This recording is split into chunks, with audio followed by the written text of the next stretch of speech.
Perfect म्हणजे practically पाहिजे आपल्याला सत्तर आडाचा सत्तर पाहिजे असं आहे हरकत नाही.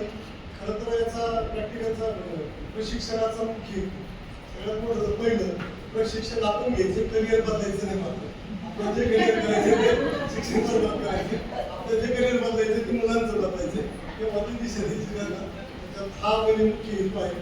दुसरी गोष्ट प्रशिक्षणामध्ये मुलांना खरं तर आपण नातं पाहिलं तर आपण शिकून येणार प्रत्येकालाच नोकऱ्या मिळणार नाही किंवा आपण याच्यामध्ये सरांनी सांगितलं की आता काय व्हायला लागलंय एका बाजूला जॉब जायला लागले क्रिएट होणाऱ्या जॉबची संख्या आहे ती थोडीशी कमी आहे ॲज कम्पेअर टू म्हणजे बाहेर जेवढं अनएम्प्लॉयमेंट आहे.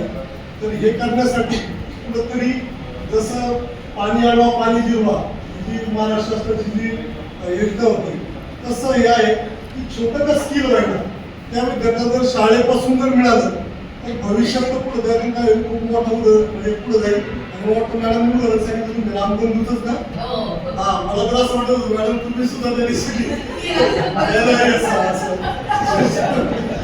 परिस्थिती आहे तशी. तर दुसरी गोष्ट काय होती याच्यामध्ये की मुलं बेकार होऊ नये किंवा चुकीच्या मार्गाला जाऊ नये याच्यात सगळ्यात महत्त्वाचा हा उद्देश आहे. आणि जे 2047ला जे टार्गेट आपलं 100 वर्ष आपलं स्वातंत्र्य इंडिपेंडन्स स्वातंत्र्य होतात तर त्यावेळेस ना आपला भारत जगामध्ये कुठेतरी वेगळा असला पाहिजे. जो आजही आहे वेगळा. आपली नीतिमत्ता चांगली होती म्हणजे आज जगाला जे काय आपण हे म्हणतो म्हणजे काय कुठल्या बाबतीत ट्रेड म्हणतो ते भारत आहे फक्त आपल्याला. म्हणून जग अगदी इराण सुद्धा तिकडे 10 देश आहेत त्याच्या आजूबाजूच्या देश फाईट करते.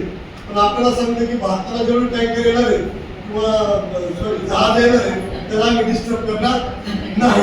आणि ते 2-3 जहाज आपल्यापर्यंत आले त्यामुळे भगिनींचं पण महिला वाट पाहावी लागणार नाही. हे प्रशिक्षण आहे त्यातूनच म्हणजे चांगलं आहे. आणि खरं तर प्रशिक्षण शाळेतून आपण थोडं बाहेर आल्यानंतर एक थोडासा विरंगुळा असतो तो एन्जॉय घ्या. मॅडम जरी बोलले असतील त्यांचा पण कदाचित राग असेल व्यक्त केला असेल त्यांनी असं पण आहे ना तुला भारी लक्षात ठेवा. म्हणूनच तर पुण्यामध्ये आल्या तुम्ही दिलं होतं की संस्कृती लक्षात ठेवा. हा तुम्ही वारंवार त्याच्यावर बोलले द्या पण असं नाही स्किल 2 होते 32 मध्ये 2 प्रतिनिधी आहेत बाकीचे जिल्ह्यात द्यायचे नाही का तसं नाही. हा तर पुण्यात अभ्यासक्रम तयार होतो. खरं तर जगाला दिशा देणारं पुन्हा आहे आणि हे फक्त विद्येचं माहेर घेऊन नाही. तर हे मी सांगत आता की जेवढं काय होतं आपण हे जे प्रॅक्टिकल नॉलेज मुलांना द्यायला पाहिजे तसं प्रशिक्षण हवं आहे. डिग्री आपण पाहिजे असेल कित्येक लोक इथे येतात आणि वेगवेगळ्या व्यवसाय करून करतात. हे देव कोण देऊ शकतं तर लॅबसात कोण देऊ शकतं हे पुन्हाच करते. त्यामुळं पुन्हा हे महत्वाचं आहे. जाऊ दे बोलले असतील वगैरे पण पुन्हा आहे. त्यामुळे तुम्ही माझ्या विचार करू नका. धन्यवाद.